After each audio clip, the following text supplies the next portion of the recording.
नमस्कार। सफलतम क्लासेस देखने वालों को मेरी प्यार भरी नमस्कार।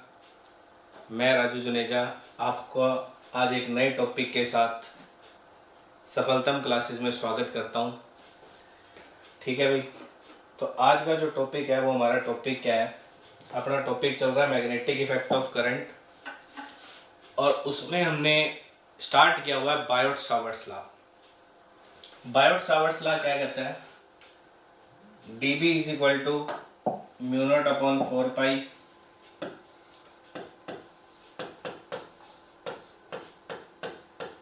आई D L sine theta by में आर स्क्वायर।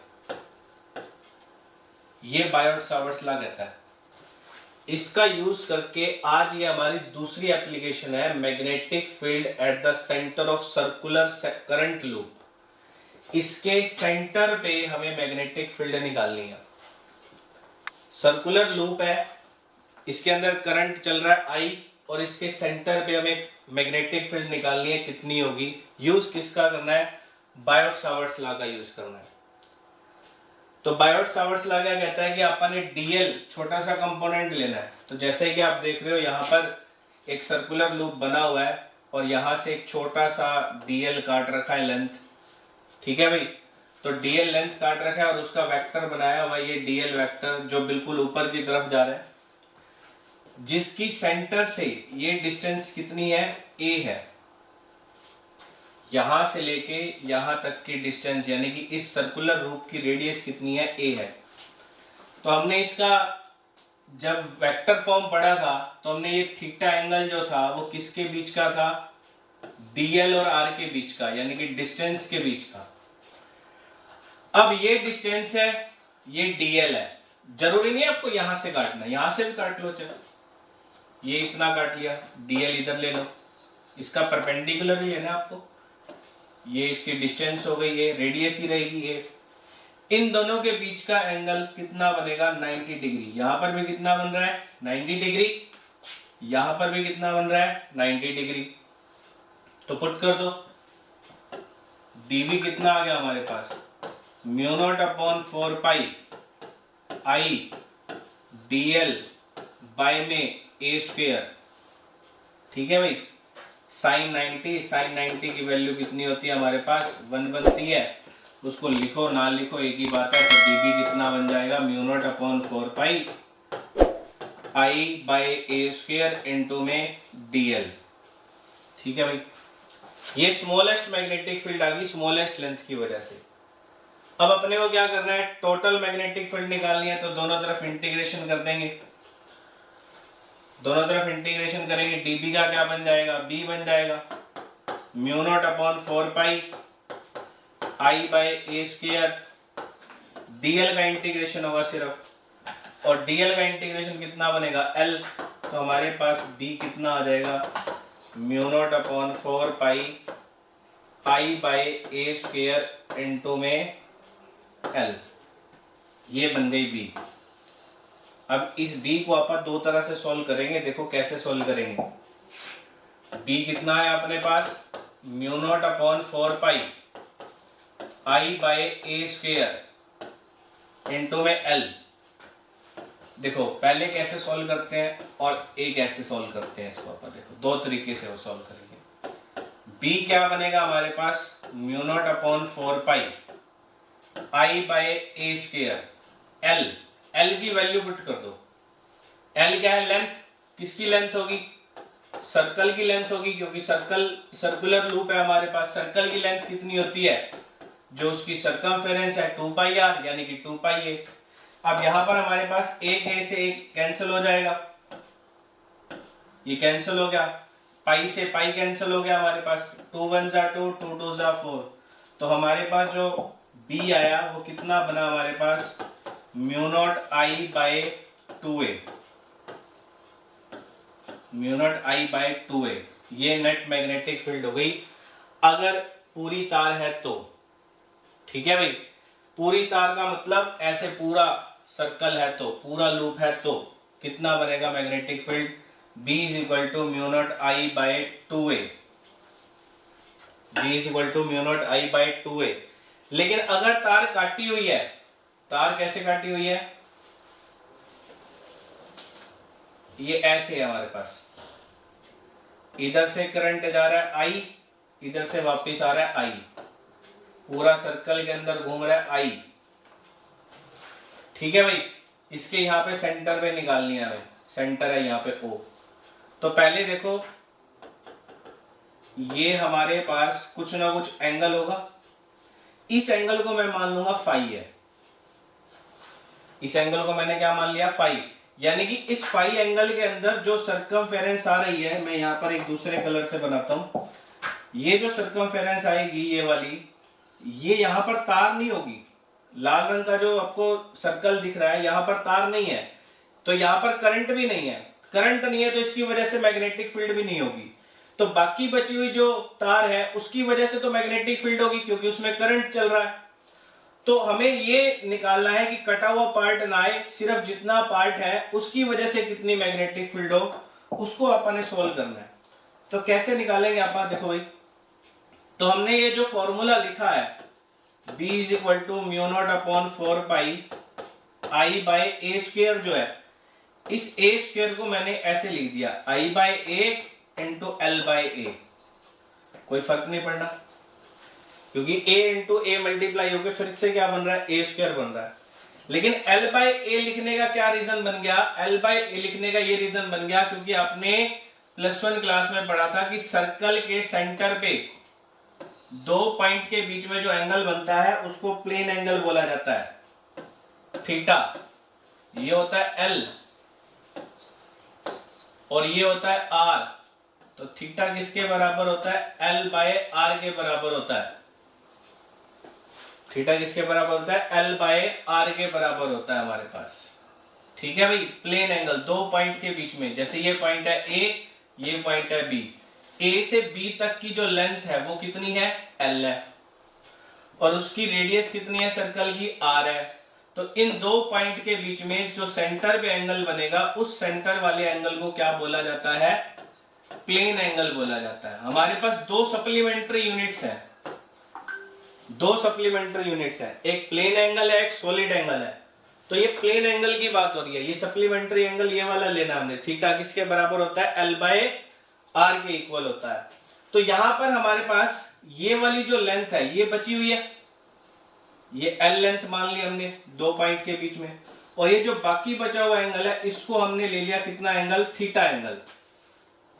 ठीक है भाई, तो ये हमारी दो पॉइंट के बीच का एंगल, ये देखो ये दो पॉइंट हो गए, इनके बीच की लेंथ कितनी है, l, और इसकी रेडियस कितनी है, a है, इसकी भी रेडियस कितनी है, a है। तो हम इसको क्या लिख सकते हैं, l बाय a को प्लेन एंगल लिख सकते हैं, यानी कि थीटा लिख सकते हैं। तो हमारे पास उस केस में जो फॉर्मूला बनेगा वो कितना बन जाएगा, mu naught upon 4 pi I by A into theta, अगर तार कटी हुई है तो। ठीक है भाई, mu naught upon 4 pi I by A into theta. अगर तार कटी हुई नहीं है, पूरा लूप है, तो म्यू नॉट आई बाय 2 है। अगर तार कटी हुई है, जितना एंगल है पड़ा वही वाला एंगल लेना है आपको। ध्यान रखना, जो कटा हुआ एंगल है वो नहीं लेना, जितना एंगल दिया हुआ है, जितने एंगल पे तार है वो वाला एंगल लेना है। मैंने देखो ध्यान से देखो, जो कटा हुआ एंगल है उसको फाई लिया हुआ है, और जो कटा हुआ नहीं मतलब जहां पे करंट चल रहा है वो वाला एंगल कितना ले रखा है मैंने, थीटा। थीटा प्लस फाई, ये इन दोनों का सम 360 डिग्री होगा, ध्यान रखना। तो हमने थीटा लेना है, सिर्फ कितना लेना है, थीटा। और थीटा भी जो लेना है वो अपने रेडियन के अंदर लेना है। थीटा एंगल भी आपको रेडियन के अंदर लेना है, डिग्री के अंदर कंसीडर नहीं करना, रेडियन के अंदर लेना है। कितना लेना है, जैसे 360 जो होता है आपको पता है रेडियन के अंदर 2 पाई के बराबर होता है। तो अगर 180 डिग्री है तो इसको 2 से डिवाइड कर दो, तो 180 डिग्री किसके बराबर हो गया, पाई रेडियन के बराबर हो गया। 90 डिग्री का निकालना है, इसको भी 2 से डिवाइड कर दो, तो 90 डिग्री किसके बराबर हो गया, पाई बाय 2 के बराबर हो गया। 45 डिग्री का है तो फिर इसको 2 से डिवाइड कर दो, कितना हो जाएगा, पाई बाय 4 हो जाएगा। तो रेडियन के अंदर आपको एंगल लेना है। जैसे हमारे पास लेंथ मेजर करने की यूनिट होती है, मीटर भी होती है, सेंटीमीटर भी होती है, ऐसे एंगल मेजर करने की यूनिट डिग्री भी होती है, रेडियन भी होती है। तो हमें रेडियन के अंदर ये एंगल लेना है। कटी हुई तार है तो B कितना है हमारे पास, mu naught upon 4 pi I by A into में थीटा। ये लेनी है आपको magnetic field. B is equal to mu naught upon 4 pi I by A into theta. तो ये है हमारे पास फॉर्मूला, सिंपल सा फॉर्मूला बना के दे दिया आपको, देखो ठीक है ना, बहुत सिंपल बना दिया, बहुत आसान कर दिया। अगर तार कटी हुई है तो mu naught upon 4 pi I by A into theta. Theta किस में लेना है आपको, रेडियन में लेना है बच्चे, ठीक है भाई, समझ में आ रही है ना बात। थीटा आपको किस में लेना है, रेडियन में लेना है, भूलना नहीं है। रेडियन 360 डिग्री किसके बराबर होता है, 2 पाई के बराबर होता है। 180 डिग्री किसके बराबर होता है, पाई के बराबर होता है। 90 किसके बराबर होता है, पाई बाय 2 के बराबर होता है। 45 किसके बराबर होता है, पाई बाय 4 के बराबर होता है। लो जी, अब आ गया एक क्वेश्चन हमारे पास, ठीक है भाई। क्वेश्चन आने से पहले एक चीज और कराता हूं, देखो इस मैग्नेटिक फील्ड की जो निकली है, एक फॉर्मूला ये निकला है, एक फॉर्मूला ये निकला है, mu naught I bye 2A। एक फॉर्मूला ये निकला है, एक फॉर्मूला ये निकला है ना। ये तो इसका मैग्नीट्यूड हो गया। हमें क्या निकालनी है, डायरेक्शन निकालनी है। क्या निकालनी है, डायरेक्शन। बताना पड़ेगा ना कैसे होगी।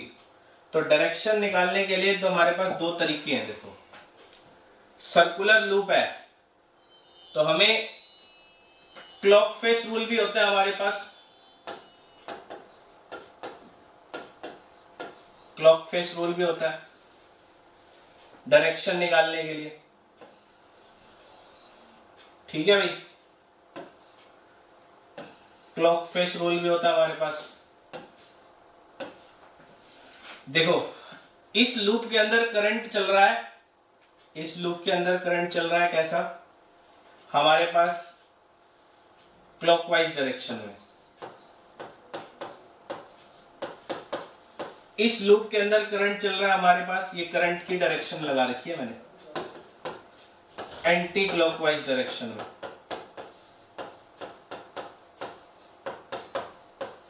ठीक है भाई। ये लूप चल रहा है क्लॉकवाइज और ये लूप चल रहा है करंट इसमें एंटी क्लॉकवाइज। तो यहां पर देखो, यहां पर क्या बनेगा हमारे पास, यहां पर बनेगा हमारे पास कुछ ऐसा, साउथ पोल एस बन रहा है। एस का मतलब क्या है, साउथ पोल बन रहा है। यहां पर देखो, सॉरी ये गलत लग गया हमारे पास, ऐसे यहां पर देखो, यहां पर बन रहा है हमारे पास नॉर्थ पोल। अगर करंट क्लॉकवाइज चल रहा है तो बनेगा साउथ पोल, अगर करंट एंटी क्लॉकवाइज चल रहा है तो वहां पर बन रहा है नॉर्थ पोल, ठीक है भाई। अगर करंट एंटी क्लॉकवाइज चल रहा है तो वहां पर बन रहा है नॉर्थ पोल, अगर करंट क्लॉकवाइज चल रहा है तो वहां पर बन रहा है साउथ पोल। अब इसको याद करने का एक सबसे बढ़िया तरीका है, सबसे बढ़िया ट्रिक है, एक ही वर्ड याद रखना है और आपको पता चल जाएगा। क्या वर्ड है, स्कैन कर दो। क्या कर दो भाई, स्कैन कर दो इसको, इन दोनों लूप को स्कैन कर दो। स्कैन करोगे पता चल जाएगा। एस का मतलब क्या है, साउथ पोल। सी का मतलब क्या है, क्लॉकवाइज। ए का मतलब क्या है, एंटी क्लॉकवाइज, ठीक है भाई। एन का मतलब क्या है, नॉर्थ। तो बन गई ना ट्रिक, स्कैन कर दो। अगर करंट क्लॉकवाइज चलेगा तो साउथ पोल बनेगा, अगर करंट एंटी क्लॉकवाइज चलेगा तो नॉर्थ पोल बनेगा। स्कैन कर दिया आपने, ठीक है भाई। क्या करना है, स्कैन कर दो। ट्रिक क्या है, स्कैन कर दो, SCAN, south pole, clockwise, anti clockwise, north pole. Scan कर दिया आपने, तो स्कैन करते ही दोनों लूप के अंदर हमारे को पोल पता चल गए। एक साइड बनेगा नॉर्थ पोल, एक साइड बनेगा साउथ पोल। अब नॉर्थ पोल और साउथ पोल बन गए। नॉर्थ से मैग्नेटिक फील्ड हमेशा स्टार्ट होती है। मैग्नेटिक फील्ड लाइंस की प्रॉपर्टीज हमने पढ़ी थी कि नॉर्थ से हमेशा मैग्नेटिक फील्ड लाइन स्टार्ट होती है, नॉर्थ पोल से स्टार्ट होती है, साउथ पोल पे जाके खत्म हो जाती है। तो नॉर्थ पोल से स्टार्ट होगी तो बाहर निकलेगी, ऐसे ऐसे बाहर निकलेगी, ठीक है भाई। तो ऐसे अगर आपको एंटी क्लॉकवाइज करंट का लूप मिला हुआ है तो उसकी वजह से मैग्नेटिक फील्ड आउटवर्ड होगी, आप ये भी कह सकते हो, क्योंकि वहां पर कौन सा पोल बनेगा, नॉर्थ पोल बनेगा, और नॉर्थ पोल से मैग्नेटिक फील्ड स्टार्ट होती है, बाहर निकलेगी, आउटवर्ड होगी, और आउटवर्ड के लिए हम डॉट भी लगाते हैं। ठीक है भाई, अगर करंट क्लॉकवाइज चलेगा तो वहां पर साउथ पोल बनेगा, और साउथ पोल पे मैग्नेटिक फील्ड आती है, वापस आती है, नॉर्थ से स्टार्ट होती है, साउथ पे जाती है, तो यहां पर मैग्नेटिक फील्ड आ रही होगी कहीं से, साउथ पोल बन रहा है ना, तो यहाँ पे आ रही होगी, खत्म होगी, यहाँ पे अंदर की तरफ जाएगी, क्योंकि साउथ पोल ऐसे बन रहा है तो अंदर आएगी, यहाँ पर अंदर आएगी तो इनवर्ट भी कहेंगे हम, और इनवर्ट के लिए क्या साइन लगाते हैं अपन, क्रॉस का। जहां पर क्रॉस लगा होता है वहां पर मैग्नेटिक फील्ड इनवर्ट होती है, जहां पर डॉट लगा होता है वहां पर मैग्नेटिक फील्ड आउटवर्ड होती है। ऐसे भी निकाल सकते हैं आप मैग्नेटिक फील्ड। एक और लूप, एक और मेथड होता है इसकी डायरेक्शन निकालने का, जो हमने Maxwell right hand thumb rule पढ़ा था, उसमें हमने ये पढ़ा था कि करंट की डायरेक्शन में थंब सेटअप कर दो और फिंगर्स को रोटेट करो, जिस डायरेक्शन में फिंगर्स रोटेट करेंगी वो मैग्नेटिक फील्ड की डायरेक्शन देगी। अब यहां पर उसका उल्टा कर दो।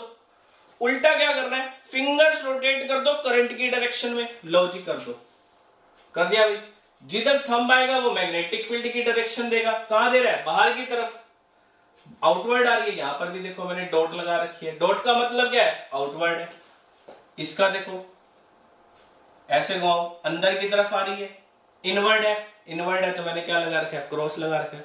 जैसे मर्जी निकाल लो, चाहे क्लॉक फेस रूल से निकाल लो, क्लॉक फेस रूल से निकालोगे तो स्कैन कर देना, नहीं तो Maxwell right hand thumb rule को उल्टा लगा दो। जिधर करंट चल रहा है उधर फिंगर्स घुमानी है, अब जिधर थंब आएगा, थंब की टिप, थंब नहीं, थंब की टिप देखनी है, ये वाली आगे वाली, ये जिस डायरेक्शन में होगी उधर मैग्नेटिक फील्ड होगी। ठीक है भाई।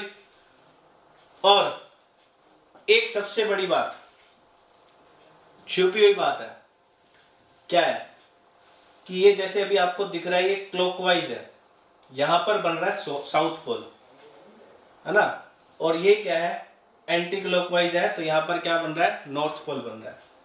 छुपी हुई बात क्या है इसमें, ये साउथ पोल भी बना रहा है और ये नॉर्थ पोल भी बना रहा है। कैसे पता चलेगा, अपनी कॉपी के ऊपर बनाओ, ये सबसे पहले दोनों डायग्राम बनाओ, कॉपी के ऊपर बनाओ, बना लो, फटाफट बना लो। सेम ऐसे डायरेक्शन दो, इस वाले लूप को दो एंटी क्लॉकवाइज डायरेक्शन, इस वाले लूप को दो क्लॉकवाइज डायरेक्शन, दे दो भाई। अब जिस पेज पे है वो पेज पलटो, अगर इस पेज पे बनाया तो इधर करके देखो, अगर इस पेज पे बनाया तो इधर करके देखो, पेज पलट के देखो, पेज पलटो फटाफट, पेज पलटो। जो क्लॉकवाइज वाला है वो एंटी क्लॉकवाइज दिख रहा होगा, देखो उसके अंदर एरो ऐसे दिख रहे होंगे, और जो एंटी क्लॉकवाइज वाला है उसमें क्लॉकवाइज एरो दिख रहे होंगे। पीछे वाले पेज पे देखना, आगे वाले पे नहीं देखना, पीछे वाले पेज पे देखो। तो जो इधर एंटी क्लॉकवाइज बना रहा है नॉर्थ पोल, तो उसके पीछे कौन सा बन रहा है, साउथ पोल बन रहा है। जो इधर साउथ पोल बना रहा है उसके पीछे कौन सा पोल बन रहा है, नॉर्थ पोल बन रहा है। तो एक करंट कैरिंग लूप दोनों पोल बनाएगा, नॉर्थ पोल भी बनाएगा, साउथ पोल भी बनाएगा। डिपेंड करता है कि आप कौन सी साइड से देख रहे हो। अगर पेज को इस साइड से देख रहे हो, अगर वो एंटी क्लॉकवाइज है इधर, तो इधर दिखेगा नॉर्थ पोल, पीछे से देखना क्या दिखेगा, साउथ पोल। ये मैग्नेट की सबसे बड़ी खासियत है, ये मैग्नेट की इंटरनल प्रॉपर्टी है। देख लो, हर मैग्नेट के अंदर जैसे जैसे मैग्नेट को तोड़ते जाओगे दो लूप बनते जाएंगे। ये पूरी एक बार मैग्नेट है ना, इधर नॉर्थ पोल है, इधर साउथ पोल है, इसको तोड़ दो। जैसे ही तोड़ोगे तो इधर हमारे पास नॉर्थ है, इधर साउथ है, तो यहां पर जो टूटा हुआ पार्ट है वो इधर नॉर्थ बनाएगा, इधर साउथ बनाएगा। अब तोड़ने के बाद भी नॉर्थ साउथ बना, कहां से आया, यही प्रॉपर्टी है। जो भी मैग्नेट होती है वो ये जो हमारे पास पोल के पेयर होते हैं उनसे बनी होती है, इधर नॉर्थ इधर साउथ। फिर क्या बना होगा, इसके पीछे फिर से ऐसे लगा होगा नॉर्थ साउथ, फिर ऐसे, फिर नॉर्थ साउथ। जैसे जैसे मैग्नेट स्ट्रॉन्ग करते जाओ मैग्नेट को, उतने पोल्स के पेयर बढ़ाते जाओ, बस पेयर बढ़ाते जाओगे, मैग्नेट स्ट्रॉन्ग होती जाओगी। जैसे मैग्नेट तोड़ोगे फिर वहीं से नॉर्थ पोल और साउथ पोल फिर से क्रिएट हो जाएंगे। ठीक है भाई। तो ये किसी भी मैग्नेट की इंटरनल प्रॉपर्टी है, ऐसे इसके अंदर पोल से बनते जाते हैं जितना मर्जी तोड़ लो। ठीक है भाई, समझ में आया। तो डायरेक्शन निकालने के लिए आप क्या यूज करेंगे, या तो क्लॉक फेस रूल यूज करेंगे या Maxwell right hand thumb rule का यूज करेंगे। अब क्वेश्चन करते हैं बेटा अपन।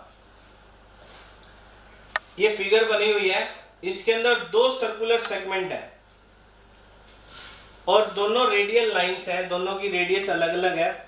ठीक है भाई, हमें मैग्नेटिक फील्ड निकालनी है।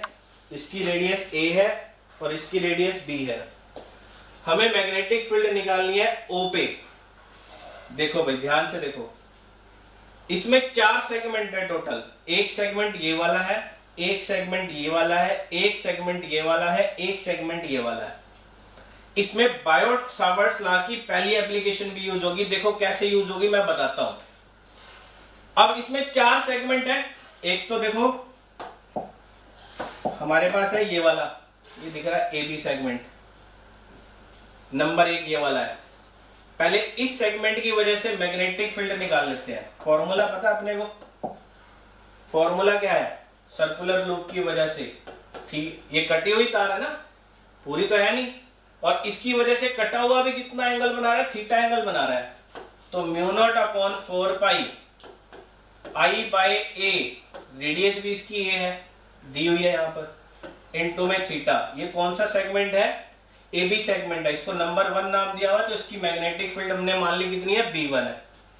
इसकी डायरेक्शन देख लो, ऐसे घूम रहा है, बाहर की तरफ आ रही है, बाहर की तरफ आ रही है तो क्या लगा देंगे? डॉट लगा देंगे। ठीक है भाई, अब दूसरा सेगमेंट लेंगे अपन। दूसरा सेगमेंट है AD, ये नंबर 2 है। AD B2 निकालेंगे। अब ये देखो B2 कितनी होगी? AD जो सेगमेंट है ये स्ट्रेट सेगमेंट है। स्ट्रेट सेगमेंट है तो स्ट्रेट सेगमेंट के ऊपर उसी एक्सिस पे अगर पॉइंट पड़ा होता है तो मैग्नेटिक फील्ड कितनी बनती है? हमेशा 0 बनती है। ठीक है ना? इससे पहले वाला लेक्चर खोल के देख लेना, उसके अंदर जो पहली एप्लीकेशन थी, इससे मतलब क्वेश्चन से पहले वाला, पहली एप्लीकेशन वाला लेक्चर, उसके अंदर देखना, उसका जो थर्ड केस था उसमें यही था कि अगर पॉइंट P कंडक्टर वाली एक्सिस के ऊपर आ जाता है तो मैग्नेटिक फील्ड कितनी बन जाती है? 0। φ1 भी 0 डिग्री हो जाता है, φ2 भी कितना बन जाता है? 0 डिग्री हो जाता है। तो मैग्नेटिक फील्ड कितनी हो जाएगी? 0।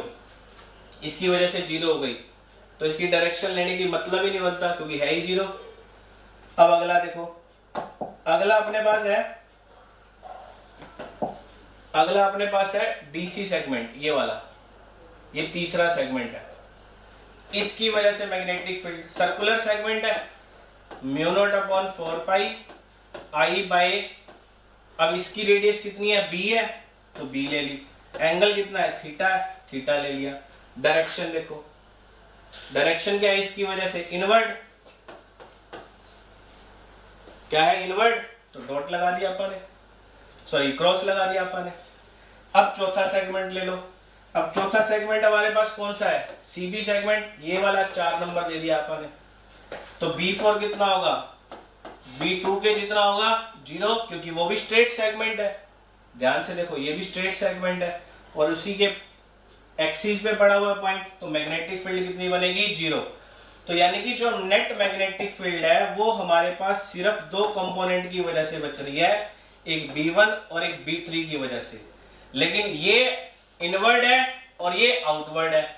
तो मैंने आपको बताया था, एक आप पॉजिटिव लोगे, एक आप नेगेटिव लोगे, तुम्हारा जो मन करता है वो ले लो। मैं कहता हूं B बड़ा है तो ये मैग्नेटिक फील्ड छोटी होगी, इसको नेगेटिव ले लो, है ना? B बड़ा है A से, ध्यान से देखो, रेडियस बड़ी है ये, तो जिसकी रेडियस बड़ी होगी उसकी मैग्नेटिक फील्ड कम होगी, तो इसको नेगेटिव ले लो, इसको पॉजिटिव ले लो। तो हमारे पास जो नेट मैग्नेटिक फील्ड बनेगी B, वो कितनी बनेगी? B1 माइनस B3 बनेगी। और B1 कितनी आई है? Mu naught upon 4 pi I by A into theta. B3 कितनी आई है? Mu naught upon 4 pi I bye B into में थीटा। ठीक है भाई, तो म्यू नॉट अपॉन 4 पाई आई इंटू थीटा कॉमन, 1 बाय ए माइनस 1 बाय बी। तो ये हमारे पास नेट मैग्नेटिक फील्ड बन रही है। और ये नेट मैग्नेटिक फील्ड किधर आएगी? बाहर की तरफ आएगी, आउटवर्ड आएगी, क्योंकि आउटवर्ड वाली बड़ी है, इनवर्ड वाली छोटी है। ठीक है भाई, तो नेट की डायरेक्शन भी वही लेनी है जो अपने पास बड़ी है। हो गया भाई। अब इससे अगला क्वेश्चन देखते हैं। अभी ये तो आसान हो गया ना, डाटा दे रखा है सारा, ठीक है भाई, बिल्कुल आसान क्वेश्चन है। बी कितना होगा, mu naught upon 4 pi I by A into theta, जो है देख लो। अब 90 डिग्री कटा हुआ है तो बाकी बचा कितना होगा, 270 डिग्री। अब 270 डिग्री को अगर आप कन्वर्ट करो तो कितना बनेगा, 3 पाई बाई 2 बनेगा रेडियन के अंदर। पुट कर दो इसकी वैल्यू, आई दिया हुआ 10 एम्पियर, रेडियस दी हुई है कितनी, 3 सेंटीमीटर है, तो सब कुछ दिया हुआ है, कर दो भाई 10 की पावर -7। करंट कितना है, 10 एम्पियर, ए कितना है हमारे पास, 3 सेंटीमीटर है, 100 इंटू में 3 पाई बाई 2। सॉल्व कर लेना। डायरेक्शन क्या आएगी, घुमाओ उंगलियां, घुमाओ मुट्ठा देखो, नहीं तो स्कैन करो। कौन सा ये, कौन सी डायरेक्शन है ये, क्लॉकवाइज है। क्लॉकवाइज है तो साउथ पोल बनेगा, साउथ पोल है तो इनवर्ड, मैग्नेटिक फील्ड खत्म होगी, इनवर्ड। ठीक है भाई, जो कटता हो काट देना। अगला क्वेश्चन देखो, अब वही सेम क्वेश्चन है, तुम खुद करोगे। पहले 2 लूप थे, अब 3 लूप है। पहले की रेडियस r है, दूसरे की रेडियस 2r है, तीसरे की रेडियस 3r है। खुद करोगे है ना भाई, खुद करोगे। अगला क्वेश्चन देखो, हाँ अगला क्वेश्चन देखो भाई, बढ़िया आसान क्वेश्चन है। एक Bohr's model of atom, hydrogen atom है, इलेक्ट्रॉन रिवॉल्व कर रहा है न्यूक्लियस के अराउंड एक सर्कुलर ऑर्बिट के अंदर। कितनी रेडियस है उसकी, 5.1 इंटू 10 की पावर -11 मीटर, और उसकी फ्रीक्वेंसी दे रखी है 6.8 इंटू 10 की पावर 15 फ्रीक्वेंसी है। हमें क्या निकालना है, हमें निकालनी है magnetic field at the centre of this. पूरा लूप ही बनाता है। देखो, जब न्यूक्लियस के अराउंड इलेक्ट्रॉन घूमेगा तो पूरा लूप ही बनेगा। तार कटी हुई नहीं है, क्योंकि इलेक्ट्रॉन क्या है, चार्ज है ना। इलेक्ट्रॉन क्या है, इलेक्ट्रॉन के ऊपर चार्ज होता है। जब चार्ज चलता है तो करंट होगा, ठीक है भाई। अगर इलेक्ट्रॉन इधर चल रहा है तो करंट इधर चल रहा होगा, अपोजिट डायरेक्शन में चलता है। सिंपल सी बात है। तो हमें पूरा लूप है, वो कटा हुआ नहीं है। कटा हुआ नहीं है तो मैग्नेटिक फील्ड कितनी बननी है, mu naught I by 2a। A radius होती है, क्या निकालना है, आई तो निकालना है। म्यू नॉट की वैल्यू भी पता है, 4 पाई इंटू 10 की पावर -7 होती है। क्या निकालना है, आई। करंट निकालना है। अब करंट कैसे निकालेंगे, करंट निकालने का फॉर्मूला आता है I is equal to Q by T, है ना। I is equal to Q by T, और क्यू कितना है हमारे पास, E। इलेक्ट्रॉन चल रहा है, सिर्फ एक इलेक्ट्रॉन की बात हो रही है, एन इलेक्ट्रॉन, एक इलेक्ट्रॉन की बात हो रही है, तो एक इलेक्ट्रॉन पे चार्ज कितना होता है, E बाई टी।